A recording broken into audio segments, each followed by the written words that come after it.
What up, nerds, and welcome to another vengeful episode of Straight Chilling, the weekly horror movie review show where you chill and we kill, slice, dice, and chop up yet another horror movie. My name is Bob. I'll be your host for the evening. This is episode number 570, recorded on Sunday, March 8th, 2026.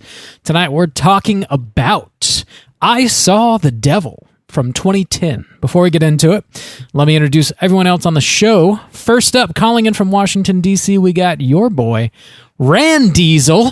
What's up, man? The devil is a motherfucking liar, so you know I ain't worried. Biatch! Biatch! What's up, everybody? How's it going? I always call the devil a biatch. He loves that. He's a big fan of that nickname. It's just a big old red biatch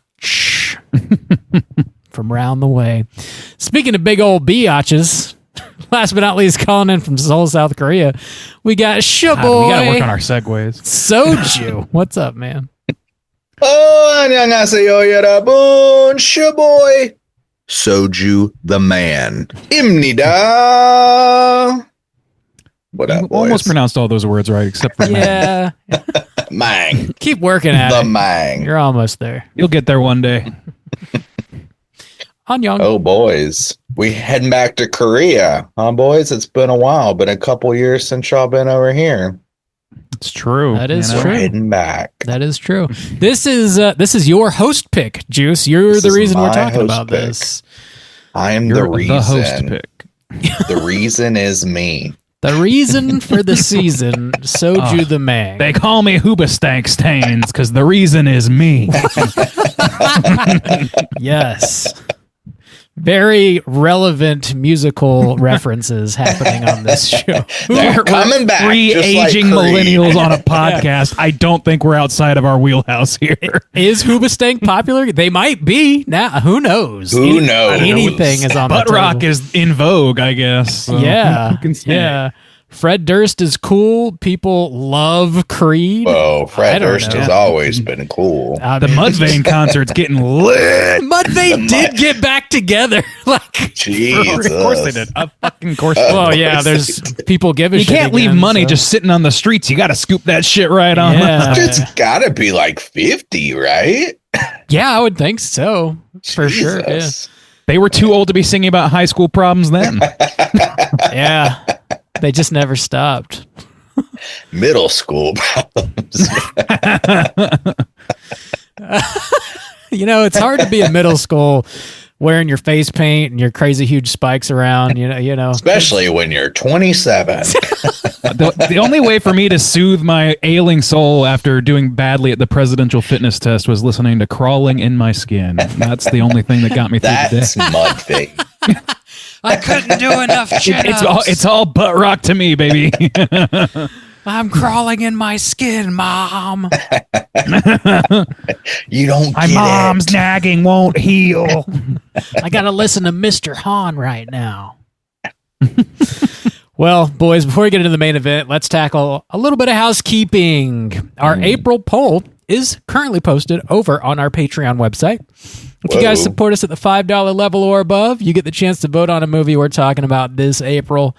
The theme for April is all about making Rand Diesel hate his fucking life. Oh, Randy, we're gonna get your ass. You dirty bitch! We're getting your ass. We're getting Randy. it. That's a low bar, my friend. Open for business. That ass they is call just me. low as hell. It's dragging on the ground. Damn. Pick that ass up, guy. I like my asses dragging. Like my Jinko jeans. It's just covered in rainwater. God damn. Yeah, the theme for April's movies Randy hates. The three movies you're voting between are Book of Shadows, Blair Witch, Deuce, The Human Whoa. Centipede 1, and Psycho from 1998. The best Psycho. Whoa, Bob, The what a Psycho list that everyone is. remembers. Yeah. How are those numbers looking? Well, they have changed, but we still got a dead heat for first place. So Human Centipede, 25% of the vote, last place. That means Blair Witch, Deuce, and Psycho 98 still tied for first with 38% of the vote each. All right. So Tyra, we No like matter tight who races. wins, I lose. Yeah. Yes. Just a wash this month, I think, no matter what happens. I can't wait to see. I can't wait, honestly. It's going to be... Really, I love how it's like movies Randy hates, but are there any winners here? I think not. I mean, we're all in the same boat. We got to watch the shit, too. Yeah. Something we also didn't realize or even take account of until like this time around after we posted this, and it's the second time we've done this, is that I have not even seen Human Centipede. These are not even movies I have actually seen. They're just movies I assume and we all presume I hate. I'm sure you would. I'm sure you're right. I'm sure. But maybe you'll love it. Your new favorite movie. That would be great too. Maybe it'll bring out your inner edgelord finally. Yeah. Finally. It's about time I got into drilling people in the eyes or whatever the fuck that movie does. Hostile shit, I assume. Damn. Get your votes in before the end of the month. We'll see what we're talking about this April. Also, over on Patreon, we're dropping minicasts every other Friday. We're up to 182 minicasts available for you right now. Whoa. That's insane. Yes, it is. We have far more minicasts than we had of like the first run of the show, like before That's we true. rebooted. Yeah, 3 times. That's crazy to me. We make a lot of content.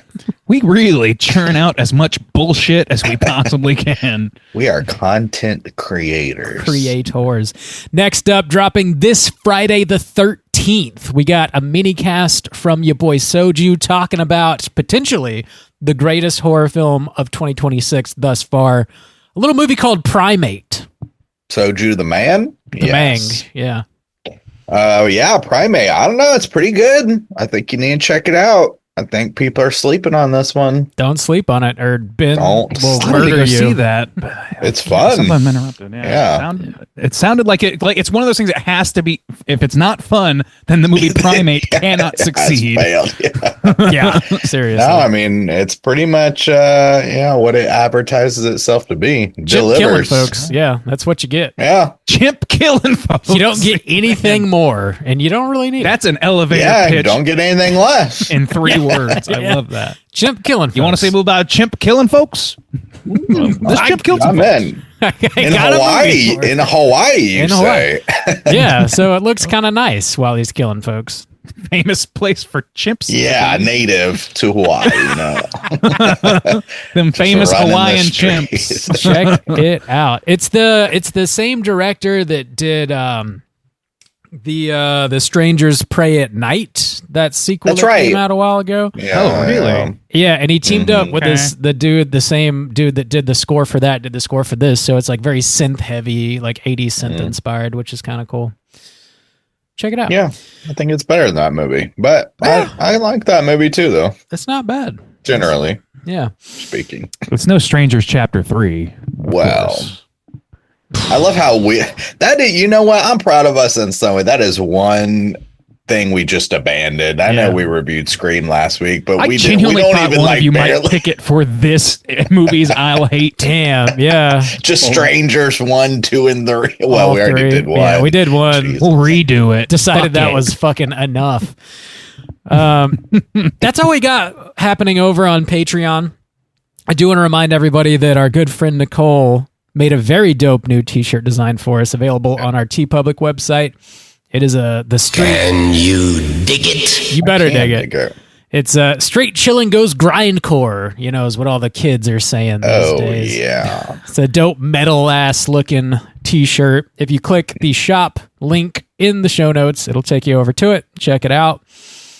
Also, just your final reminder, the Jacksonville Horror Film Festival is happening this Friday the 13th and Saturday the 14th. Downtown Jax. Tickets are available for you right now. Check it out. Whoa, Bob. Are you emceeing? Are you hosting? What are you doing there? You got a panel? What are you doing? I'm just going to be watching movies. Come hang out. You're the biggest name in horror Jacksonville's ever seen. My name is so big. It's massive. My name. Whoa. Bob. All right, well, maybe it's not that big. Whatever. Yeah, coming out. That's all I got. Do you guys have anything you need to plug? I don't. My house is clean this week. Yeah, I think we're clean here. All right. We can go ahead and... This house is clean. Let's get into the main event. We're talking about I Saw the Devil, and we're kicking it off with the back of the box. What's on the back of the box?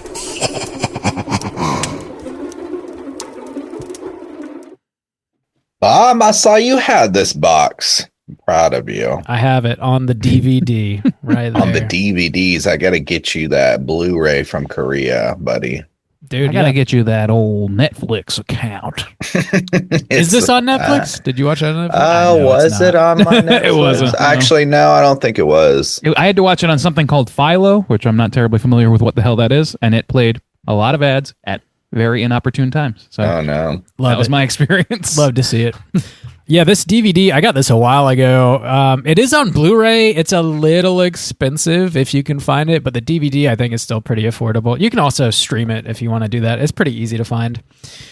I Saw the Devil from 2010. This is unrated. There's an unrated cut that you can watch. The theatrical cut. There is, and I don't think I watched it. Oh, but this time I have seen it because I was like, well, there's some scenes missing. Still, the DVD it was like is 2 hours and 20 minutes without. As am I. Randy, prove it, you big flirt. Let's see that. I don't know. I have no idea if I watched the uncut version or not. Like, what do we go over the differences? Maybe do that in trivia or something. It's just gore. Just they cut out. I think there's gore. more gore, and more like gore. I think there was like an extra rape scene that was not included. Oh, in the this was no slouch in either department. When I know, watched, yeah, so I know. That's why, yeah, I was like, wait, I'm pretty sure there's one more fucked up scene I didn't see. Yeah, I think it's only a couple minutes difference. Like it's it's not like they cut out 20 minutes or anything like that. Oh, it's the 40-year-old virgin style. Yeah, unrated sure. version. Yeah. Where they throw in one extra line. It's technically unrated. The unrated version is 2 hours 24 minutes long. Came out in 2010. Directed by Kim Ji-yoon. I think I nailed that one. Pretty good, Bob. Written by Park Hoon-jung and Kim Ji-yoon. Together, they join forces. All right. And it stars a whole bunch of beautiful people that I'm not gonna fuck their names up. How about that? We'll just call it there. Plot synopsis brought to you by I don't want to IMDb. offend them, so I'll call them people number 1 and people number 2 and so forth. Lovely people 1, lovely people 2. Plot synopsis is as follows. A secret agent exacts revenge on a serial killer through a series of captures and releases. Gentlemen, have we seen this movie before? And would we recommend folks at home check it out? Juice, this is your baby, your child. Why don't you kick us off? I made this. Tell me about the birthing process. Yeah, I picked this. And I had seen it before. This is my third or fourth watch, I believe. And this is the second film that we've covered from this director. The first one being A Tale of Two Sisters, which we covered a few years ago now with our buddy Sean over at The Dark Side of Soul. And this is a highly regarded director. I want to cover more of his work. This is quite a famous film here in Korea. And I just thought it would be good to go ahead and tackle this one. So I would generally recommend people check it out. However, it is an intense watch. There's a lot of gore, a lot of heavy violence, and a lot of sexual assault and rape going on here. So it's not the easiest thing to watch. It's kind of a bit of a Korean classic. So generally I would recommend people check it out. Bob, how about you? Had you seen this bad boy before? Yeah, this was my second watch, I think. The first time I saw it was when I got the DVD of it. I do enjoy this movie. I would recommend it generally for horror audiences. This is very much a revenge flick, so it's heavy on the gore. You're not getting any like spooky ghosts or any supernatural stuff whatsoever in this. It's like a straight up revenge flick. No devils? No actual little devils with horns. Promises unfulfilled. Fucked up serial killer though, for sure. So if that sounds interesting to you, definitely check it out. But yeah, keep in mind the sort of trigger warning that Juice threw out there already. It's some heavy shit to watch. It reminds me of like the sort of Korean version of like a New French Extremity movie, or like that kind of level of gore, But yeah, check it out. It's a really well made film. Randy, what about you? Total first time watch for me. It'd been long on the list. I'd heard you guys talk about it effusively, and it's only gotten more press and more hype on the slow burn cult train ever since it came out. So I've been wanting to see it, but really the runtime scared me off, and I did feel the runtime in this, but I wouldn't say it was all that much of a factor for me, my enjoyment at all. General recommend for horror fans and folks that are willing to tolerate the kind of sexual assault that Justin pointed out, which is a lot, but not the worst we've seen on this channel, on this show. So we've seen some shit. We've seen some real shit, but it's definitely one of those things. Literal shit. There's a couple of hurdles, that and the extreme gore. Rob, that's a good parallel to New French Extremity in terms of like the kind of extreme stuff you see in this. But it's a really also just at its core a fucking rad action movie. So if you like that sort of thing, you got a plus in the column. I recommend based on those criteria. Well, that sounds like generally a hearty recommendation from the Straight Chillin' crew on this one. A Laurel and Hardy recommendation. Sure. Good job, Juice. Way to go. All right. You did it. I did it. Now we can just wrap this. Show's over. Until next week, everybody. My baby. I saw the devil. You've been moonlighting as Kim Ji-woon for too long. Well, soju the devil, man. We're going to be spoiling the shit out of this movie, and here comes your warning.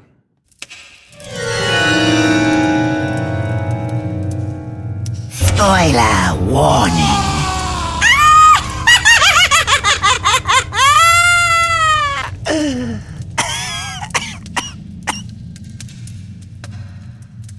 Whoa, Bob, you got that plot synopsis with all these difficult Korean names here? Yeah, I do. I'm not going to lie. Some of these are tough for me, too, as well.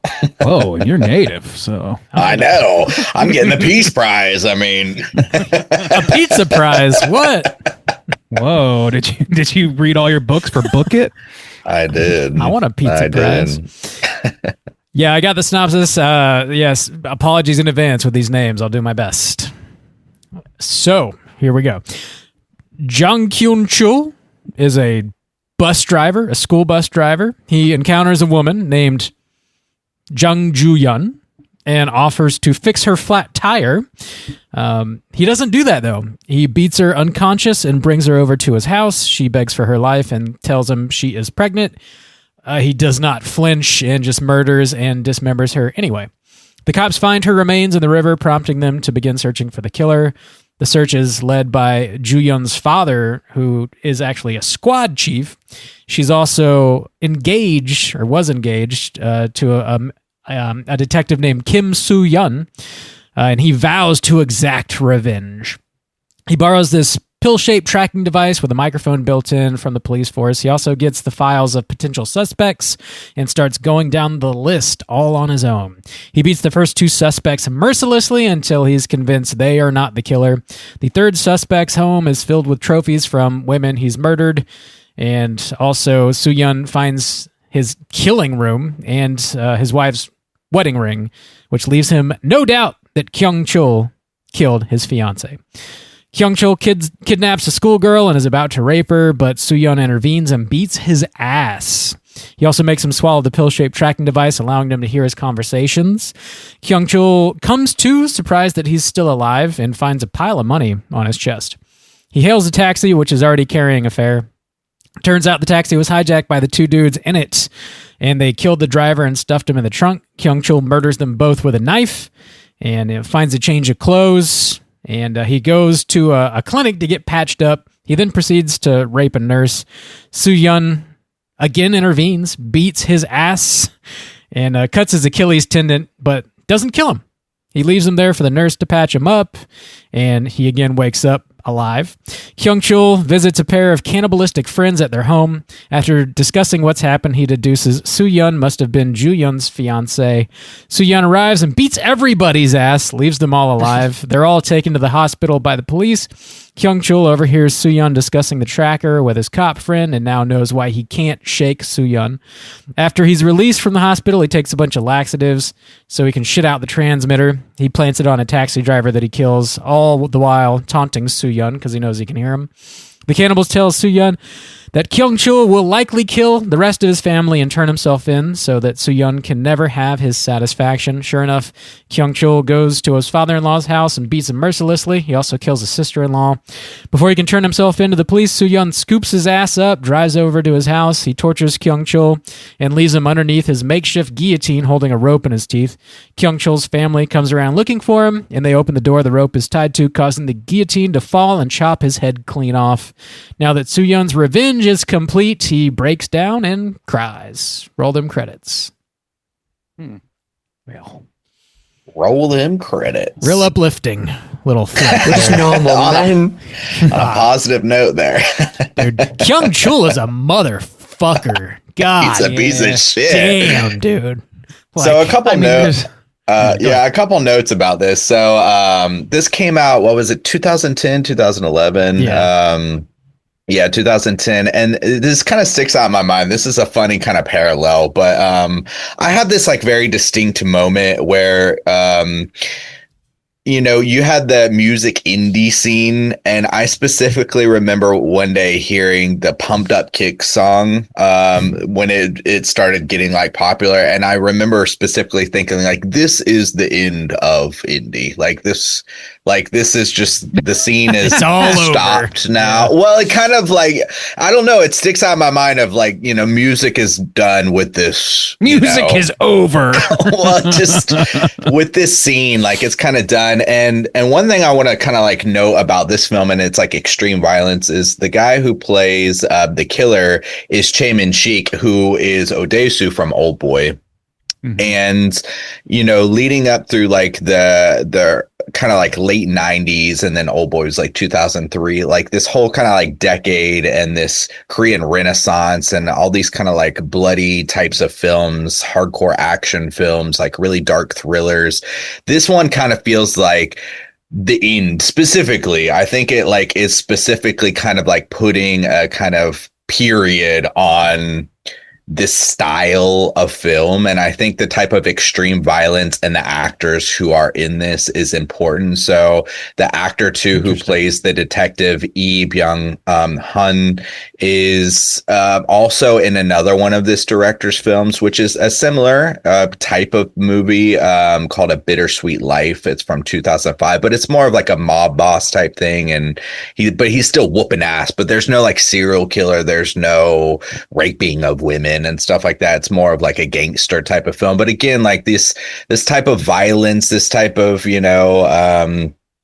Park Chan-wook's like Vengeance trilogy and all that kind of stuff. This feels honestly kind of like a period on that. And people have tried to like kind of do some movies in this style before, but nowhere near this popularity and the heights of these types of movies. It kind of stopped after this. That's interesting. But I gotta take issue with this movie being compared to Pumped Up Kicks. Sucks a lot of ass. And this movie does not do that. I just that ended that era of indie music in pop culture because it sucked so bad.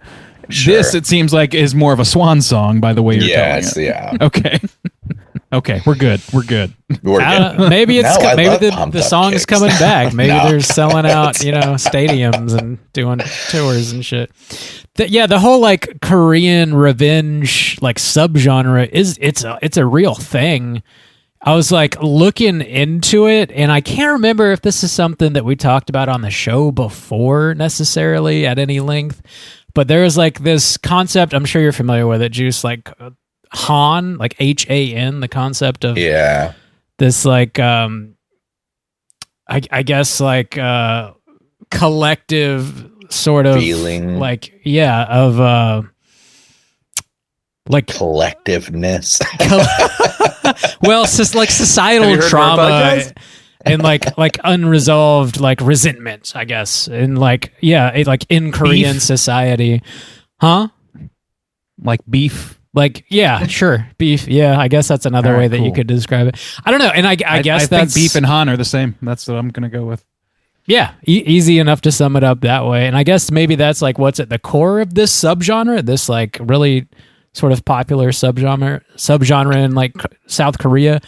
I don't know. Well, yeah, we kind of talked about it before about there was a lot of censorship until like the late 80s when the Olympics kind of came in and there was a military dictatorship. In fact, like last year, there was a really popular Korean movie called 12/12 The Day that came out that like really was like a historical drama that was like based on the military takeover that happened, I think, in 1979, where a bunch of generals like just took over, and then there was a lot of heavy censorship and a lot of violence against the population, especially like university students who like stood up. And when we've covered Memories of Murder, they reference like squashing some kind of like, you know, riots and stuff from students and things like that. So there was a lot of like violence against the population. Also, too, there's this kind of like pendulum swing as far as the way the police were regarded. For a long time, the police were extremely corrupt. And there was like violence surrounding the police and like just exploiting people, sometimes torturing people at behest of like the government in some ways and things like that. And then there's this like wild swing the other way to where like, you know, in order to kind of heal that reputation or like hold people accountable or hold, you know, people think like, oh, the police are very useless now. And there's a lot of like interesting like Korean laws around like violence and things like that. And so, yeah, it's a weird pendulum swing. And I think a lot of the violence and like the darkness and things that come from this like decade is definitely influenced by those things. For sure.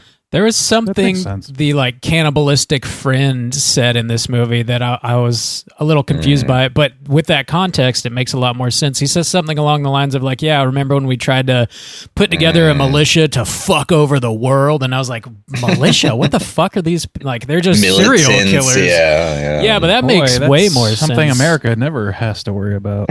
well, also too, one thing I want to touch on about that guy, the cannibal, one thing, so this isn't directly attributed to this person, but another thing, there is a movie that the guy who made, or the director who made The Wailing, which is another huge film, he had a movie come out in 2008. I think it's called The Chaser, which is specifically about this serial killer. But I think a lot of this pulls from this famous South Korean serial killer named Yoo Young-chul, who is often referred to as the Raincoat Killer. There is a documentary on Netflix about him, but he was a serial killer, mostly against women, a cannibal. He mostly killed prostitutes, but not exclusively.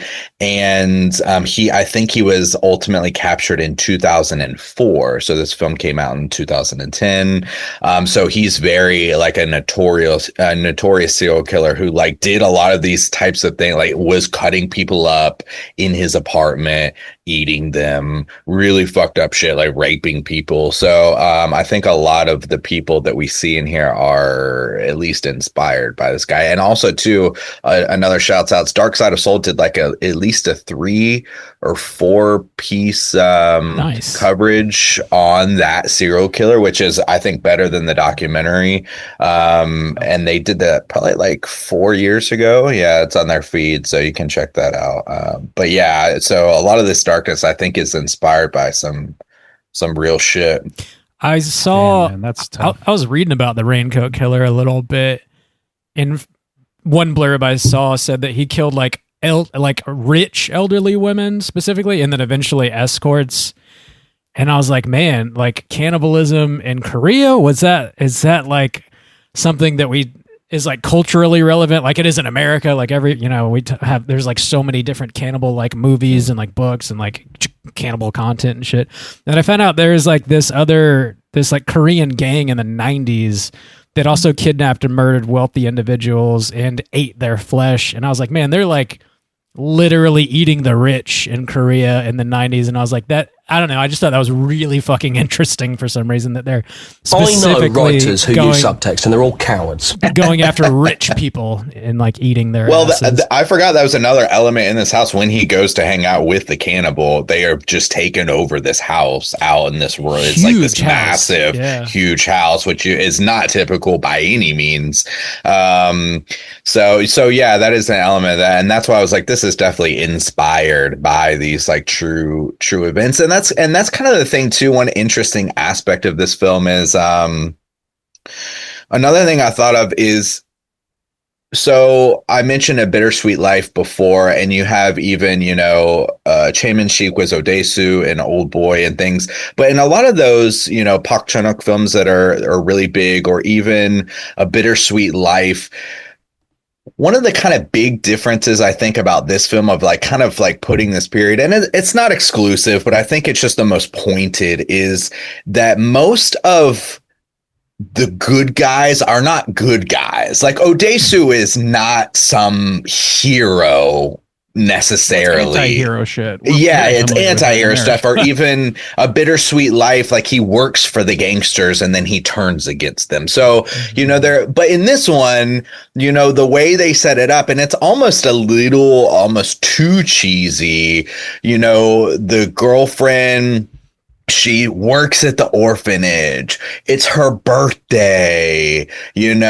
She's pregnant. Like they almost like check all the boxes, and he he sings to her, and he's tough but sweet and gentle or whatever. And he's like the good guy or whatever, and then, his complete corruption and just like break into insanity. And the thing I actually like about the ending scene, I was watching it really close to this time, is it feels like he dances in between like wailing, like weeping and like laughing hysterically. I don't know if anybody else like thought that was happening.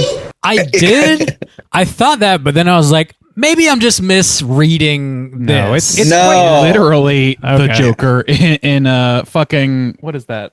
The Killing Joke. Yeah, like the whole story is parallel to that. I've always thought that this is kind of like, with there being a good guy, I always thought that this was like a Korean Batman type of movie where he's like doesn't kill him and he lets him go and he makes society worse. He keeps hurting people. He keeps hurting people. Yeah. But he's, I don't know, like, we could talk about that parallel all day. But like the thing about that, I mean, the absolute corruption of the character from beginning to end, like, I kind of like that they made him like on the echelon of cheesiness that they did. They took basically like a soap opera cop and dragged him all the way down to like the dredges of humanity, to where he not only is like basically permitting this guy to hurt more people so that he can get more revenge on him, but then he hurts and kills the remainder of his would-be family as a consequence, and he's heartbroken by that. But like, the revenge train doesn't stop, man. He's just on it. Like he doesn't like learn his lesson, if there is a lesson to be learned at that point. He is fully and completely without any rudders at that point. The only choice he has is to keep going full force ahead, to the point where he's doing some real fucking Ong Bak shit, like breaking the door off his car and whipping his car around to scoop this dude up before the police can capture him. It's crazy. That was awesome. But also that was awesome. But like, there's a lot in this movie that is like questionable, like ridiculous, like ridiculous. Yes, and also like glosses some shit. Like he just picks that guy up, and like the guy's just standing there holding a knife. And we've seen him like battle in like worse conditions than this, but he just drags him off on the car, and then the next shot we see is him tied up in the guillotine. It's like there's some connective tissue that they just neglected there for whatever reason, and that's like a small example. But like, there's just a lot of like little things like that where I'm like, how did we get to this point? It's like they all of a sudden like, and then there's strange shit like the cannibal couple. Like, I understand like narratively they serve an interesting purpose, and it's cool to see other characters that are like involved in this world a little bit. But like, there's no like serial killer network of people that like there's no chat room for this sort of shit, at least. And he just kind of shows up there too. Yeah, he's kind of there, and it's like his old buddy. It's like an old, I don't know, it just struck as kind of strange, and also I was very confused why there were even two of them, because I couldn't tell if that woman was a captive herself or I think she was. Well, that's one of the she attacks too. She attacks. Yeah, that's one of the missing scenes. I'm pretty sure that the killer, whoever Che Min-shik plays, he rapes her as well. I think that's one of the missing scenes that was not in my cut or whatever. I don't think that was on the one I watched either. Oh, really? Okay. Yeah. Maybe. I don't know. I thought that there was a scene where they have sex at least or something, like she's cleaning or I don't know. But it wasn't in the cut I just watched. I feel like I've seen that before. Yeah.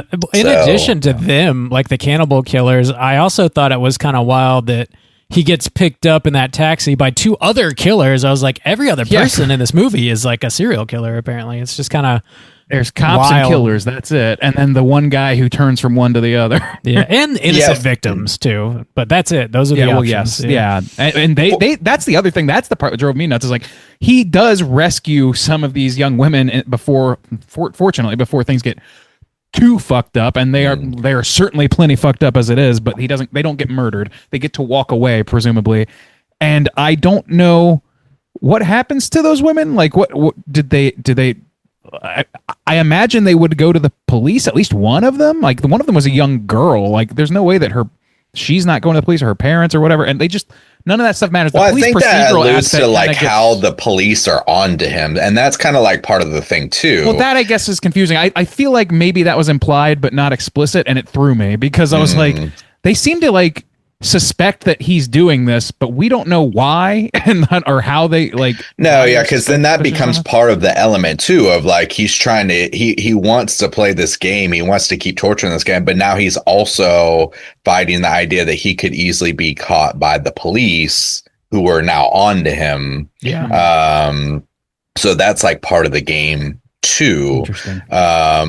So I do think so, because even they're looking for him. They go to the school where he's the bus driver, and that's why he decides to take the high school girl, is because he's kind of like the jig is up or whatever, like that. I'm caught already. Might as well, kind of still deal. Don't know what happened to the other girls too. Like, I don't know. Like, I think there's some things that like are not. I think he dropped them off. Yeah. There's things that you have to assume basically that it doesn't make everything explicit, which is not a problem necessarily. But in a movie where I'm already kind of like, I already feel a little fish out of water with a movie that's, that is deeply Korean or deeply not like foreign to me, quite literally. So like I'm trying to maintain like a stasis. I kind of need more explicit information in order to feel like I'm on top of it still, especially because I thought this was going to be more of a police procedural than it ultimately was.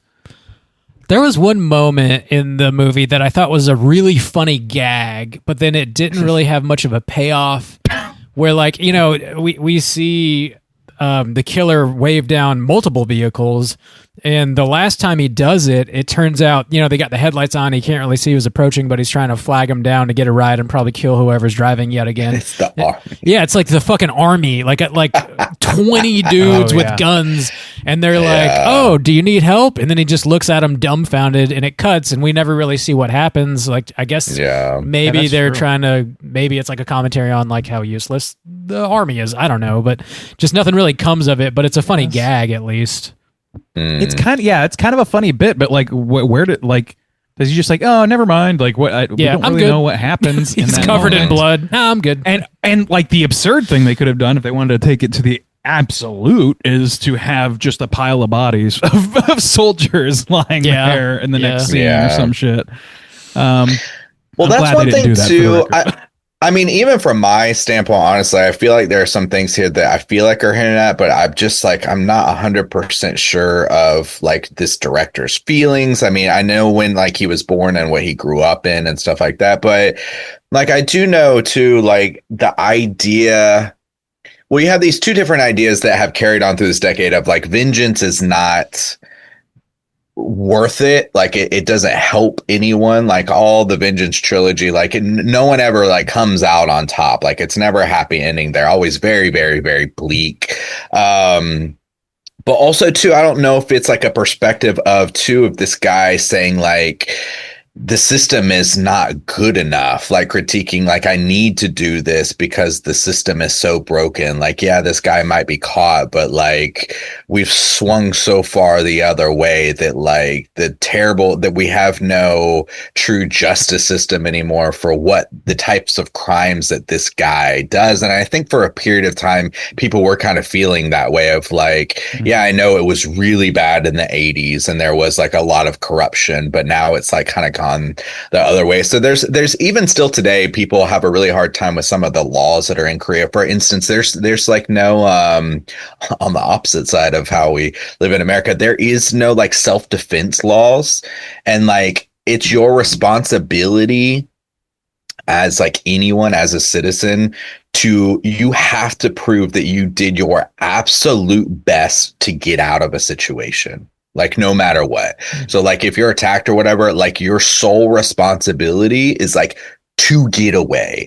And even if you like injure or hurt somebody else in like some type of scuffle situation, you can be held liable in some situations, not like fully liable, but even like, to give another context here, when people get into car accidents, everything here is like proportional. So like even this, so like in any types of car accidents, there's always like, well, he was 80% at fault and he was 20% at fault. Like there's this almost like shared blame type of situation. Like, did you really try to get away from your attacker? Like, did you do everything that you could to like get out of that situation 100%? And that's like critiqued often, even still to this day. And so I think there are these kind of like elements built in that even I'm not fully aware of, especially given the time leading up to this, that I think are also kind of critiques of what society is. But I think it goes both ways, with the extreme violence, the extreme corruption, also with the like, they're not punished enough and like we've swung too far the other way. I think there are elements of that in here. Yeah, that's a tough one. I don't know. Like, we're definitely not in that situation here. No, we're not. Just start blasting, dog. Start blasting. This movie has more like blunt force head trauma in it than any other movie I have ever seen in my life. For real, dude. But not accurately portrayed, I feel like. No, yeah, you would not come back from so much and then they're still alive. Like gushing blood from their head wounds and then they wake up. Yeah, 9 times with the lead pipe in the head. I mean, yes and no, but like for example, when the police, whatever chief or whatever it is, when he's getting bludgeoned in the eye, I really like that effect. Like, it was just like that felt really real to me, even though it was clearly like there was some CG involvement there or something.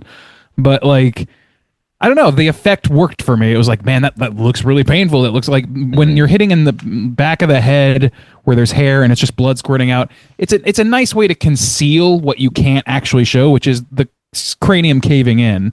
But it's not actually doing that part of it because it needs the characters to be alive at the end of it.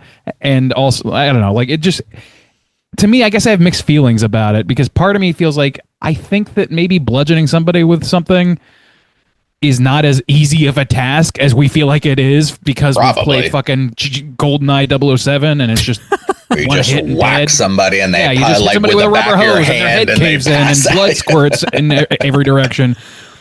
But I also think that it definitely does kind of like, once you hit the 12th hit on camera and like, it's probably that person's not. And especially like the main killer gets like several rounds of this happens to him. Yeah. Like he's at least concussed 10 times in this movie. Like, I don't know. He gets nobody's ever confused after they get hit or whatever. They're just like, he just wakes up a little tired, maybe. Yeah, that Achilles tendon being cut, dude. Holy shit.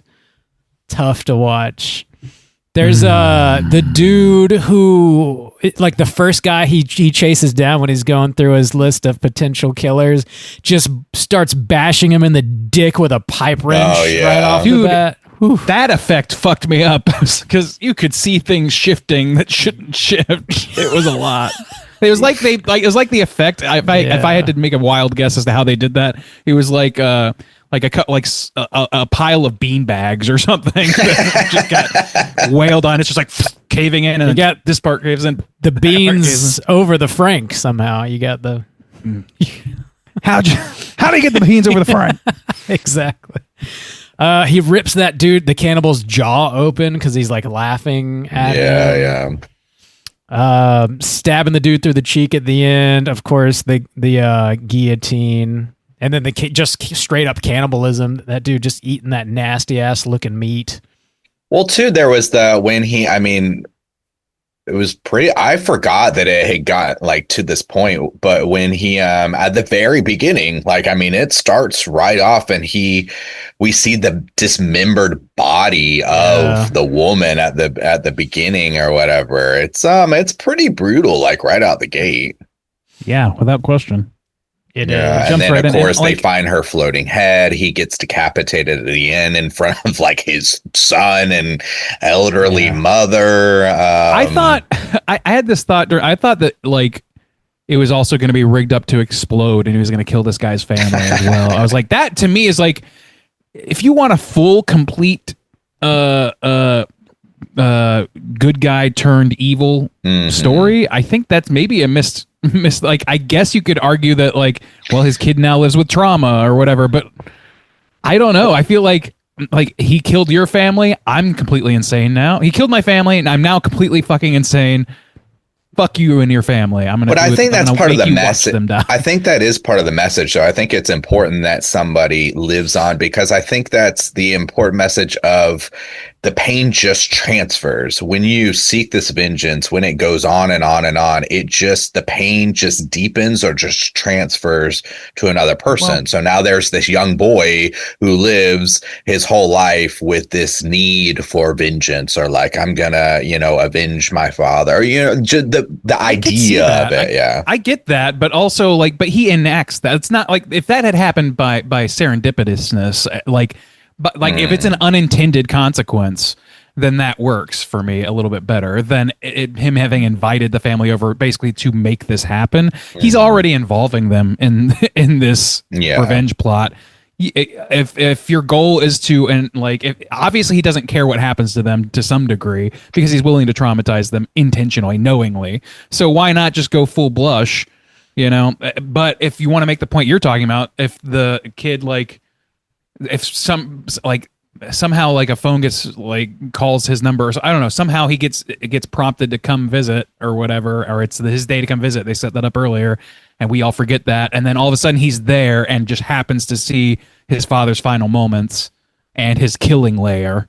Then that works a lot better to me. But it's not that it works poorly. It's just I think it's important for him to say he's willing to, even though he's not willing to kill a child and some old people, he's still okay to really fuck them up. That's, I think I don't know. You could argue that that's worse. I don't know if I agree with that necessarily, but I do think that it's evil either way. You're enacting evil onto innocent people, basically. A lot now, of we're the monsters. Yeah, we're the monsters. He's become the monster. He's making us the monsters. I don't know. I feel like if you're gonna go that route, then just then complete revenge would not be to do that, but to kill his family also. In my brain, I don't know. Yeah, well, he allows this guy to go on, raping and killing people in between his bouts of torture. So he's a pretty fucked up dude to just let that go on for several days. So his kid watching, his dad's head roll is also pretty fucked up, but comparatively, I don't know, it's worse shit has happened, because I don't know, but as just because they are part of the revenge plot, the people that whatever the killer old boy was hurting, they were just around. That was complete those are just people he decided to target. Our lead, the detective, didn't choose those people. He was just waiting for someone to become victimized so he could interrupt him in the act, but not at the beginning of the act, halfway through the act. So he's allowed at least after that first one, maybe the high school girl or whatever, the middle school girl, I think that was their first meeting. I feel like maybe he just showed up when he showed up. Yeah. But when it comes to like the girl at the hospital or the clinic or whatever, like he was listening that whole time. He could have interrupted at any point. He could have stopped a great number of things that happened to her from happening. And he doesn't. He allows it to go forward so that he could like make sure that this guy is in the tank, not thinking about anything going sideways on him, and then make it go sideways on him. Like just before he gets what he really wants, just before his pleasure moment, he gets to feel the pain, no matter what it does to this lady or these other people or whatever. Like, yeah, it's deeply evil. Like it's deeply evil in its own right. Cautionary tale there, Randy. Don't you become a monster. Don't do it. All right. Oh, you're a monster! What the hell is wrong with you? Don't do it. I thought the performances across the board in this were just like really fucking great, honestly, from everybody. Specifically the killer, like his insanity, like the way he delivers this like pompous, twisted, like fearless kind of like portrayal. Like he really is never afraid, even though he's getting the shit beat out of him over and over and over again. Like his ego is so fucking huge.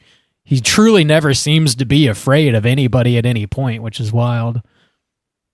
Never backs down. That was you know what? That was my only a little bit critique, because you're right. But they do maybe save it a little bit, actually.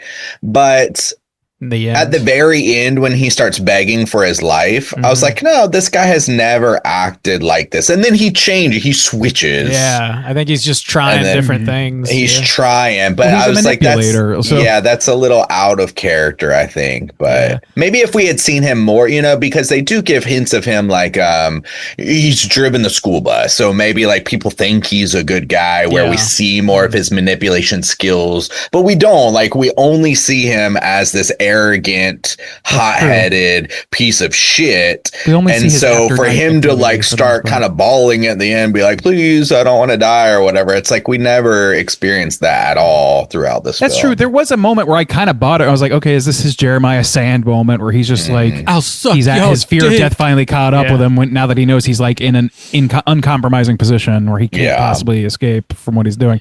But then he turns on a dime, and you're like, okay, yeah, this is him playing one last fuck you on this guy. He's like, hey, by the way, nothing you can do matters to me. Matters now because I already got you. Yeah. Like, and he's an hyper arrogant dude. But like, if you're gonna have somebody in that role, like they clearly chose the right guy. Like his mannerisms, the way he behaves, his insanity, his pathological fucking lack of fear. That's all very Odesu. like that. It's a little typecasty almost. Comes a little too easy. Well, still a great job. He did a great job at it. I'm not complaining at the output. I'm just saying, like they picked. It's like I don't know. It's like picking Elijah Wood as a creeper. Also, too, I think it is interesting because now, I mean, he's had a lot of like darker roles, but too, like the lead Lee Byung-hun, he is like. He plays this kind of like stoic. He's a very handsome, type of guy, and to like make him this crazed killer. I mean, now he's a lot of villains. He was in Squid Game, and he was in the new Park Chan-wook movie and stuff like that. But like, but yeah, I mean, he's got this stoic, handsome boy look or whatever, and they just make him like as crazed as possible in this. I think that works. Yeah, but like that's all. I mean, that works to the benefit of the character, his stoicism, like because ultimately he doesn't lose his composure basically ever until the final moments of the movie. So it just really adds to that is the fact that he is able to like convey as much as he is without like facially emoting, at like nothing but micro emotions being shown on his face. Like that's pretty impressive shit. And if you got that talent, then yeah, they used it to its full hilt on this movie, because when they finally pulled it to, it's like, oh my God, I don't think I've literally, and I've only seen, as far as I can remember, the only movies I've seen this guy in, or only things I've seen this guy in, are this movie and Squid Games, both of which he just never breaks, except for that one moment. I was like, fuck, I've never seen this dude emote like this. This is crazy. And it just works perfectly for his arc. That's another kind of critique I have, though, because earlier in the film, I mean, it makes sense, but he breaks down at the funeral of his fiance or whatever. Like, he's crying, he's weeping. I think it maybe would have been more effective if he was just like maybe flatline more throughout the just bashing dicks maybe, but also like just like at your wife's funeral after she is viciously murdered by sure. I mean, it makes like, sense for him to like the amount of breaking he did was like minimal. It's like not even a single sob. It was just like a few. It was like the single tear thing. Where it's like I have just this much emotion that has to squeeze out. Otherwise, I'm a good. Man. Yeah, exactly. Yeah, get back in there, tear. Suck that back into your tear duct, motherfucker. The fact that he didn't know his wife was pregnant whenever like the killer drops that nugget of information on him is like coded. It's like mind blowing. You're like, because you're not really sure if he knew or not until like that scene happens, and then he realizes that he was totally unaware of that. It's fucking wild. Also, when she tells him that, and he still just fucking murders her immediately, it's like kind of nuts to see. He just kind of like goes, oh, okay, and slash. But like, cares? I kind of didn't love that. Like that was revealed to him by the killer. Like I get it, but it just felt derivative of Fincher. And this is already a movie that I was thinking about Fincher a lot during just the way it's shot and things, and it's just the subject matter, obviously. But Seven, that is the Seven beat that breaks that character, Brad Pitt's character in that movie. So to me, it felt a little bit tried already. Yeah, and I think that's like most of the elements of this film. I think that's kind of part of the point too. It's like so hyper saturated. Even I said like some of the critiques of like she's pregnant, it's her birthday. It's like it feels like everything in here is a hyper saturation of all those things. It's like, yep, here's all of that, and in this movie, and like kind of then that's what is like the point to kind of stop it all, or to kind of put it's like, all right, if you do everything to the extreme, if you literally take all the tropes, if you take all the beats and you just do it to the ultimate top tier extreme, like what else is anybody gonna do? Like, let's put a stop to this type. That's what it kind of feels like in a way. I agree. Like, and actually, like I did have the thought, like this is the thing, is like I really like how pure the cop character, our lead character, is at the beginning, but I do think there is a problem with having his wife be everything that you just said, because yes, it feels like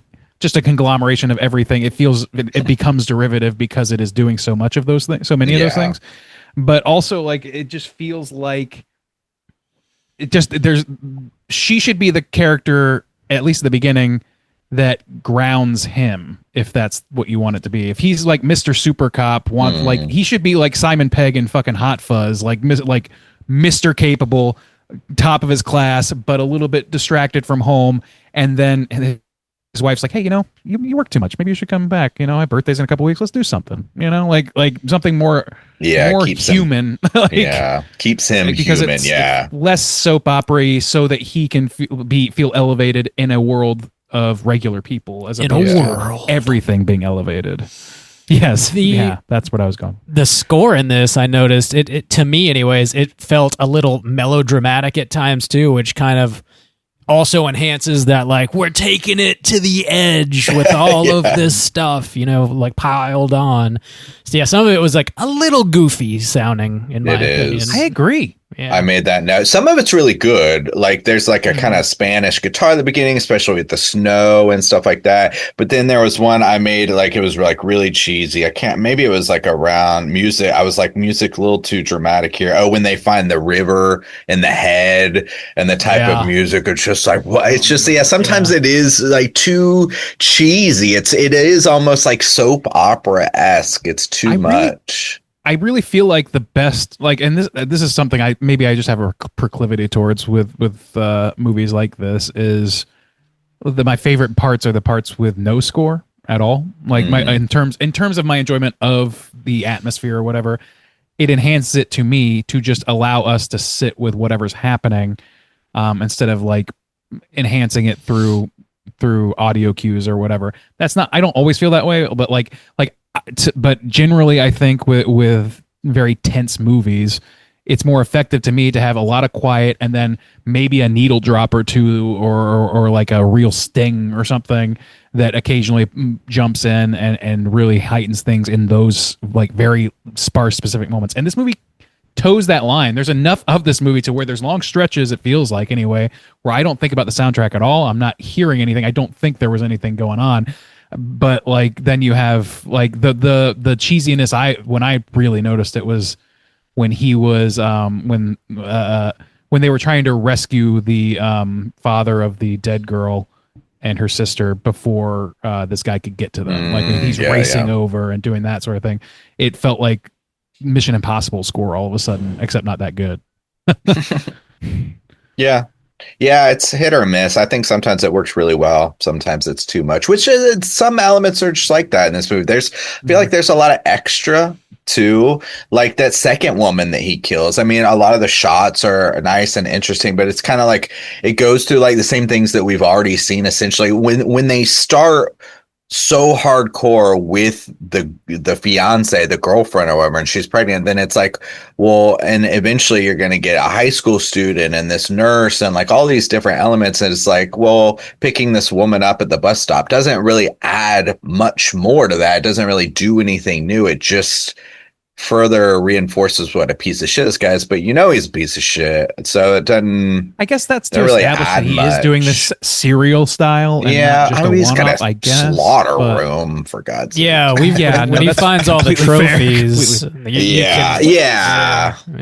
do you guys feel about the length of this? Because I know, like, you guys, or I don't know, like, I feel like a long in the tooth. Like, yeah, okay. As they say. I feel like there's some sensitivities higher than mine towards lengthier movies in this cast, and I wasn't terribly bothered by it, but I did have to stop midway through just because I had to live my life. I had things I had to do. But I've got a lot. I just think, like, I mean, there's scenes that, and again, the taxi scene, I just don't know why it's really necessary for this movie. Like, it's okay, but like, what I don't know what it capable adds. he is of a killer, and like how but we see that in other ways too. Yeah, I don't disagree. I'm just trying to like reverse engineer it. Yeah. It is I just think that there's just too much. I think there's just too much. I think I kind of could have been trimmed. Like, I feel like especially the taxi guys, because 20 minutes could have easily been trimmed out of this, and you wouldn't lose anything at all. You'd still have all the violence, all the character development. Like, it wouldn't really. You would miss the 8,000 stabs he puts into those guys.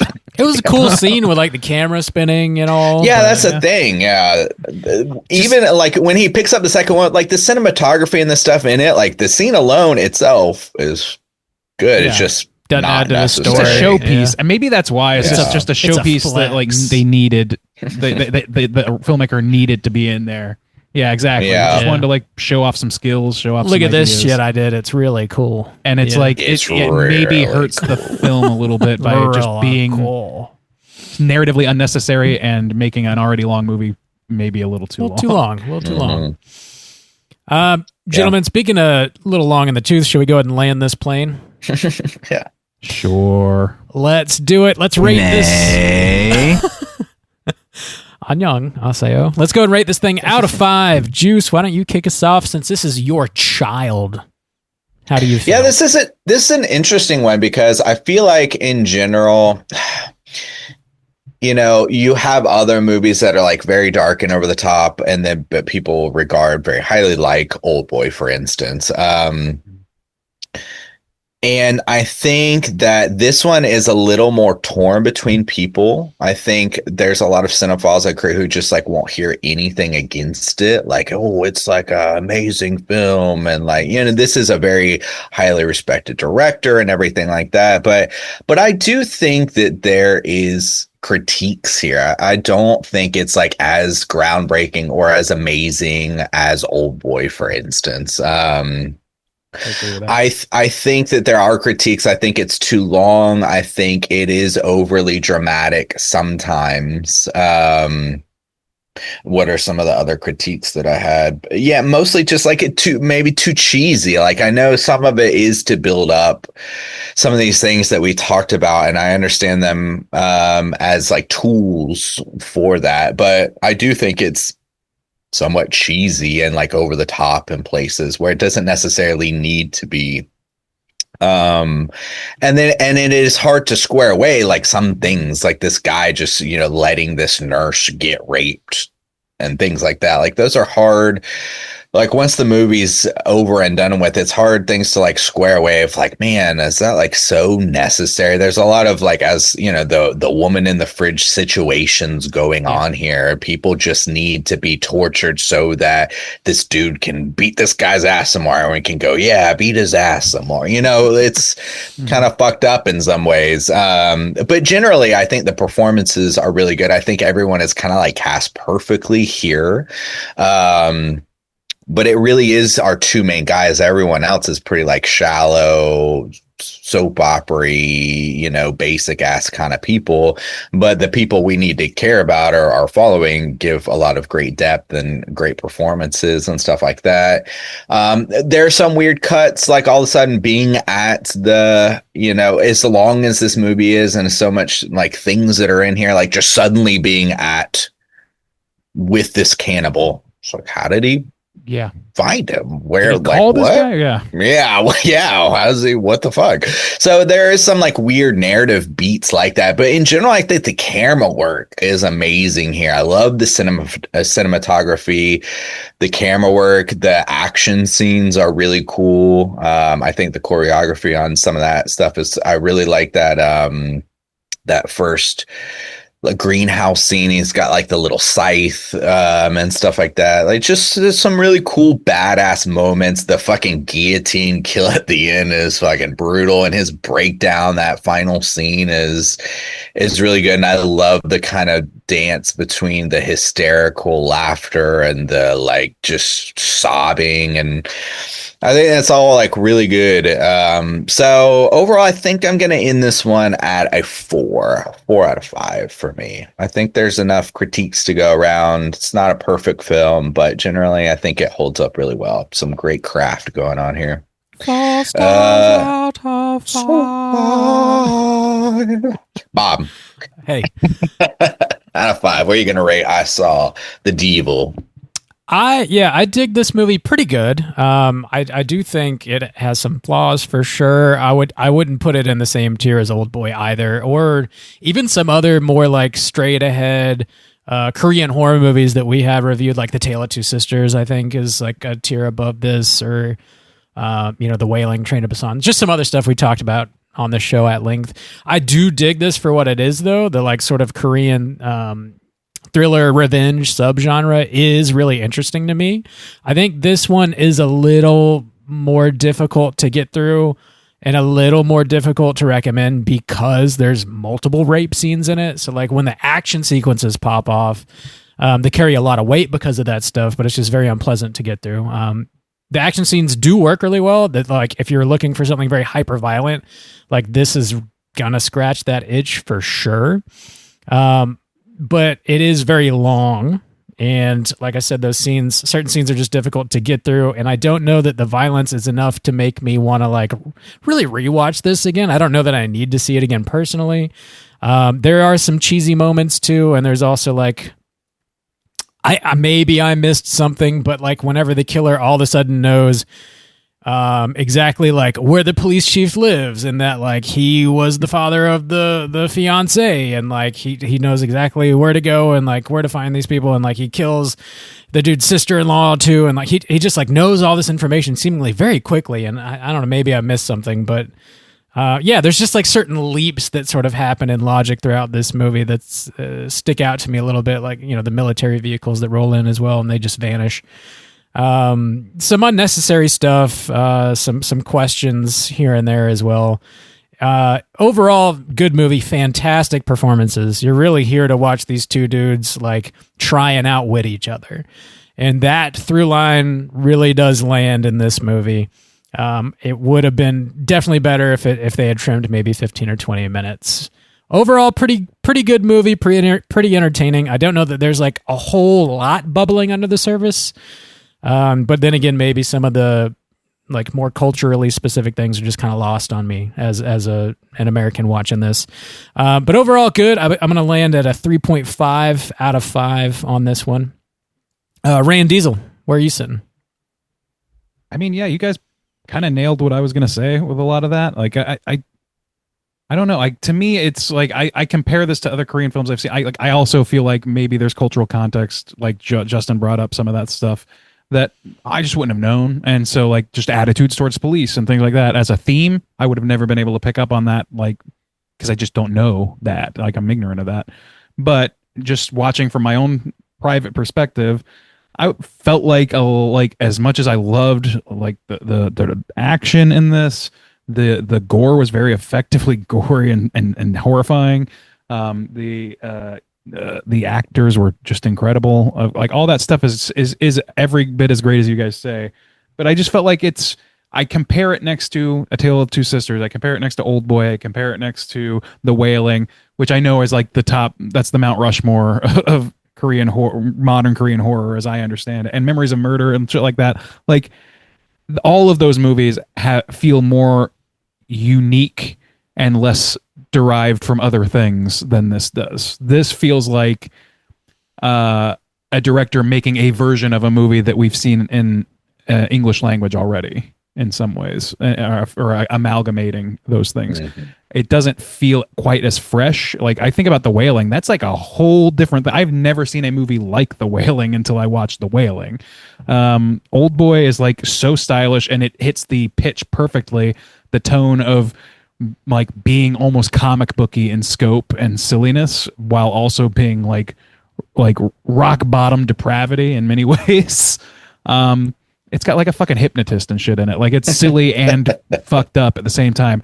This I feel like is trying to be more self-serious, more grounded, but it is slipping and faltering into silliness too often for it to accomplish that. So it feels like it's in the middle of two tones and not quite 100% on one. It doesn't feel nailed.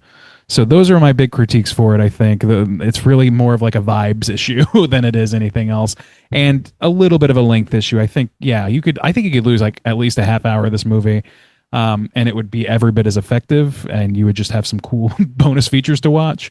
But otherwise, like you guys said, the sexual assault scenes are never an easy watch for me. So I was, wasn't sitting pretty during those things. I think they served a general purpose, but I like it. Did it have to be twice? Could it be more implied in a couple spots than some of? Anyway, all that taken together, I'm in agreement with Justin. I think it's a 4-star film. It's a film that like I really do like, and I would maybe watch again in time, but I'm in no hurry to do that. And still, the length is going to be a bit of a barrier for me rewatching this ever again.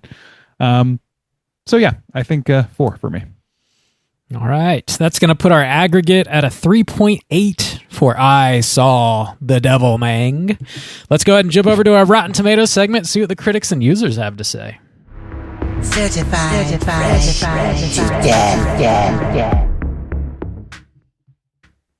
All right, I caught a lot of shade on my episode that I was missing about not being not hostly enough for you fucks. Randy, you actually listen to this episode? I wasn't on it. I can listen to ones that I'm not on.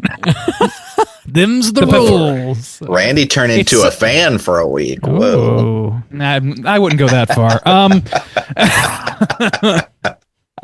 This is the Rotten Tomatoes segment in which I'm going to have these gentlemen guess within the best of their abilities what the Rotten Tomatoes score is for I Saw the Devil, both in the critics and users category, starting with the Tomatometer or the critics. There are 86 Project 86 reviews for the Tomatometer, the critics, and we're going to start right there. Bob, why don't you kick us off? Out of those 86 reviews, what percentage would you wager are positive reviews? I'm not even going to think about it. I'm just going to do it. Give me the boys 86 project. Please. One last disguise. Done. Thank you. I knew somebody was going to. All right, Soju, over, under the boys? Are you under the boys? Are you over the boys? I think I'm going to go under the boys. You're never over the boys. I think that's a really good guess. I think it's going to be high. But I think with the critics, it might be a little capped because of some of the extreme violence and sexual nature. Maybe I'm not. But I do think it's going to get that Korean foreign film boost. So it is going to be high. So 80 damn, I probably would have taken the boys. I might go under the boys of Scotch. What's a good tie spot? 82? Does that put us? We could tie. Yeah, that would put. Yeah, 82. 82 then. Yeah, 84 would be the tie. And unfortunately, you're not going to hit the tie. I'm sorry. It was a fair guess. But one of you is just 1 percentage point away. Damn. From stardom. The correct answer, 83%. Soju's walking this. Oh, 1 point away from the tie, though. Well, I mean, at one point, yeah, I thought you were going to go to 84 so that you would be like 84 to 86. 85 would have been split. And I'm like, you would have nailed it. And like, the boys let me down. Unbelievable. Oh, well, they didn't give you the hell you eat, Bob. No, they did not give that to me. You have to earn that. Let's move over to the popcorn meter or the user score. And there are there's a significantly larger number of people rating this in the user category, 10,000 plus. Damn. Over 10,000 ratings and reviews. We're going to go in reverse order, and Soju's going to kick us off. What do you think those are netting out to in terms of positive review? It's tough because I know that people who are vocal about this are very vocal about this. But that's a lot. That's a lot of reviews. So I think it'll probably even out. I think it'll probably be a little bit lower than the critics, maybe, but I'll keep it close. I'll just say 80. 80 it is. Okay, Bob, how about you? Yeah, I think it'll be lower than the critics. This movie is, I mean, not everybody's into super violent stuff, and also the sexual assault stuff is hard to get through. And also it's just very, very long. So, I mean, there's a lot of things I think working against this movie just to like a general movie watcher, you know. And so I'm going to go under Juice's guess here. I don't think it's going to be like crazy low, but I think I'm going to land at like a 75 for this. All right, 75 from Bob, 80 from Soju. Well, the correct answer may surprise you. 7 percentage point difference between the winning guess and the correct answer. That correct answer being 87%, just over the boys. Soju's walking the whole week. That's sweep, Bob. I got the hell yeet sweep and the peace prize. Whoa. The pizza prize for the pizza boy. I'm on top this week. I thought you were bottoming. So full of peace. Nothing but peace, baby. So 83% from the critics, 87 from the users, a higher score from the users. Damn. I'm telling you, man, people go to bat for this film. And he kind of like, oh, well, I don't know, it's a little too long. Dude, they'll freak out. Damn. People will, yeah. They will. Well, let's read the critics' consensus. It says, never flinching during its descent into depravity, I Saw the Devil as a pulverizing thriller that will give bloody satisfaction to the audiences who like the revenge served with a fiery rage. Pulverizing thriller is that's an interesting adjective. There's a lot of head trauma, you know. They have, I guess so. Like it's swinging into theaters, I guess. Bludgeoning it never into really theaters. slows down. To be fair, I mean, it just like it's constantly going. Yeah, I don't know. Well, let's read a couple of reviews to see if there are any funny ones. Here's one. Is actually an A+. It says, it's anchored by two fantastic performances. Seeing these two men go head-to-head psychologically and physically is enthralling. Do you guys agree with that? It's enthralling, sure. Yeah. Juice, do you agree with that? Do I agree with that? Yeah, like, do you agree with what this person thinks? Oh, yeah, I guess so. The performances are good. Boom! You just got Stuckmaned, bitch! Oh, shit. I was like, yeah, that's not a crazy take. I don't know why you're asking this way. So. Yeah. That's the first name on this list. I had to read. We just got Stuckmanized, But you said it was a negative review? No, I didn't say it was negative because I knew it wasn't. Okay. It sounds like I was like, I hope that doesn't throw me. I gotta get this to land. Yeah. I gotta get this to land. It's like, what the fuck? Do you agree with that? I was like, I You feel agree with this positive review that largely agrees with everything we've been saying this whole time? Now that I know who wrote it, yes. no, I Say don't. yes now. I don't agree at all. I don't concur. You disgust. That should be a new. My God. Like, he must have game. written that. He must have written that before he became a corporate shill. Can't be sold out like a bitch. Definitely. A corporate. Where he got that new home on Shelby fucking Oaks. God damn. I guess he's a right, let's read a negative review multi-billionaire now. now. What a dick. Let's cleanse the palate of our one-way rivalry with Chris Stuckman with an actual negative review. He knows. Trust me. He has no idea. He knows. I'm sure he knows. I write him personal letters, so I know he knows. Oh, God. Please tell me you did not write it in your blood. Just tell me that. You know I didn't. Yeah, just pass the fuck You don't out. have to worry. Oh, Juice only works in jizz. Chris. Oh, God. Oh, don't say that either. Oh, God. God damn. I'm writing in black pen. It's a Sharpie that's been in the beehole. 2 out of 5. Here's a negative review. A remorseless catalog of calculated violence, casual cannibalism, and sexual sadism. This inflicts over 2 hours of suffering on the audience. Yo, dog, why your markers smell like doo-doo? Got that poopy butt Sharpie. Damn. One more negative review. One more. Lucy. One more. After a while, the sheer length and repetitiousness of this film begins to feel pornographic in the dullest sense. I don't know. If you saw this and thought this is dull, I don't know. That might be. Yeah, damn, dude. You might need to I don't know lay off what's the Quaaludes thrilling or some for shit. you. That's I a don't you know. problem. Like, Yeah. Jesus Christ. Maybe I'm so maybe bored it's right because now. not the strain for this particular film.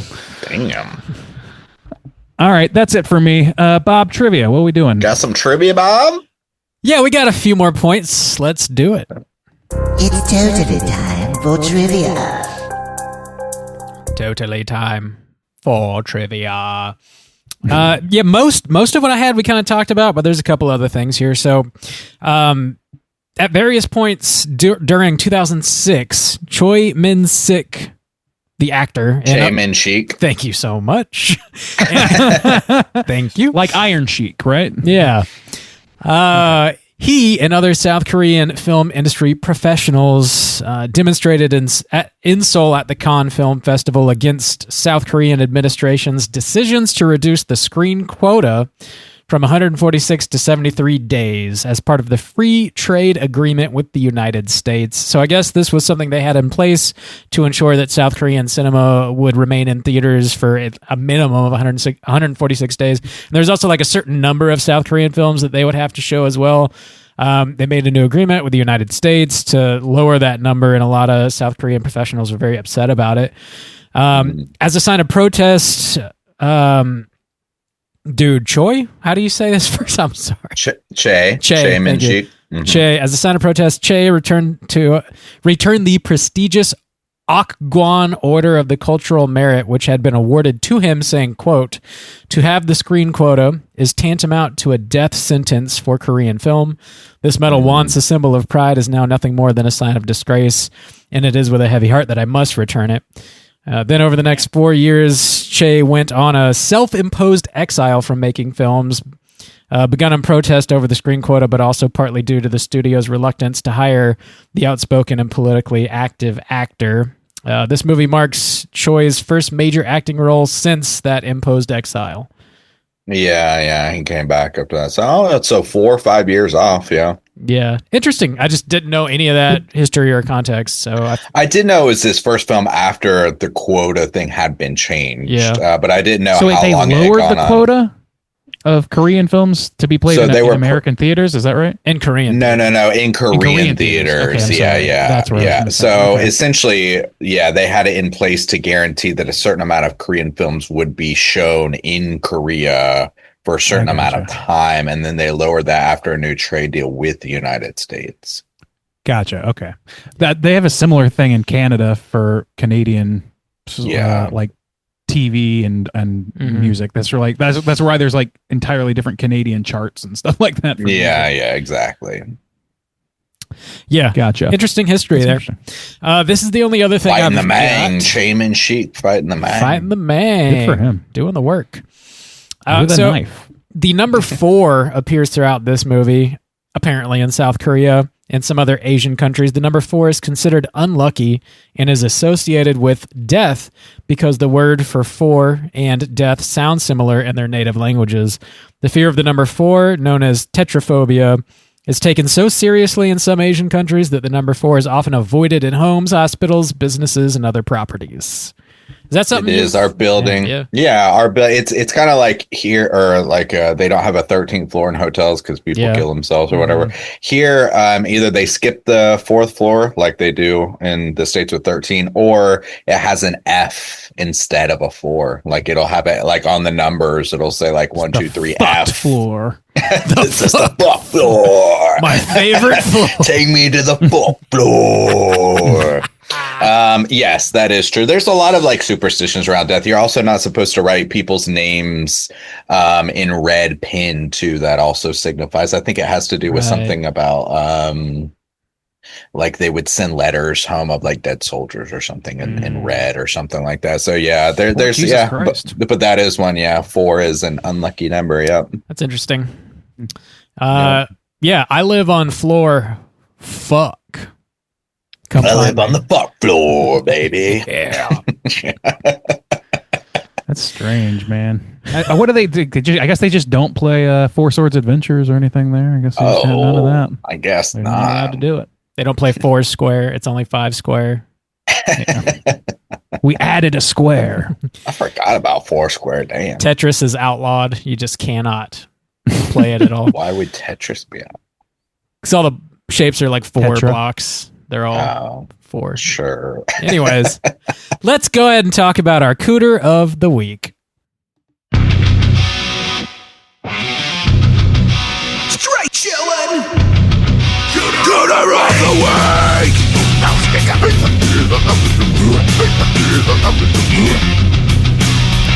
Week. Juice, what is a Cooter and why do we hunt them?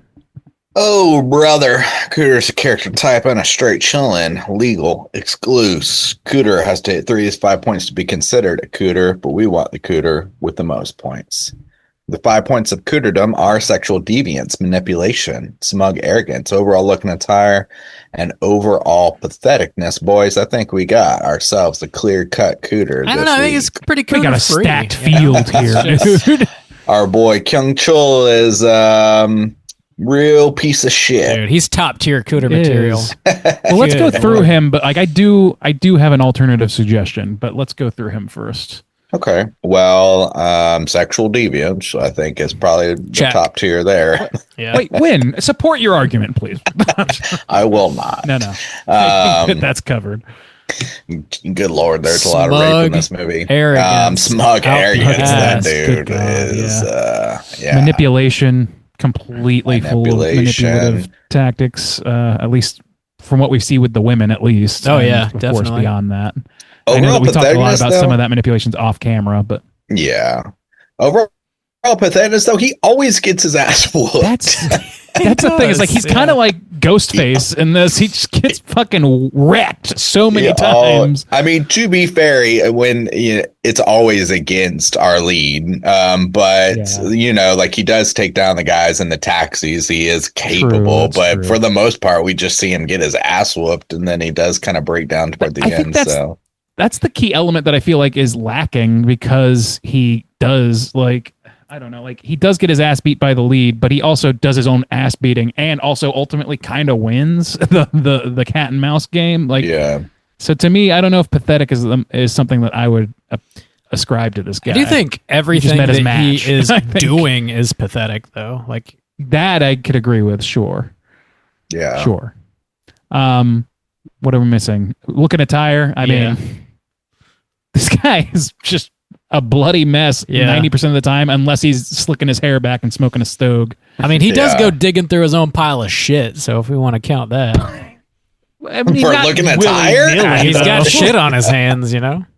My boy's got shit all over his hands. Learn to wipe, bitch. He's trying to find his Sharpie down in there somewhere. It's in there. I gotta write something. I gotta dig in there. My lucky Sharpie. But either way, I mean, he hits plenty of points. So he does. Yeah. He's definitely. We got his ass. Randy, you had a sleeper, Cooter. Yeah, my alternative is the cannibal guy, and it's like largely because I feel like he's way more pathetic, and he has a lot of those other points to his name. Like he's certainly like a manipulator of people. He is fucking, but like it's the patheticness that gets me. I don't know. He does feel a little more pathetic, yeah. Like he's right. Like they even mentioned like eating the human meat is like fucked his brain up, and he does seem like he's maybe a little aloof too. So maybe there's some truth to that happening. He's like emotionally unstable. He just like starts burning. It's like the meat's just so good.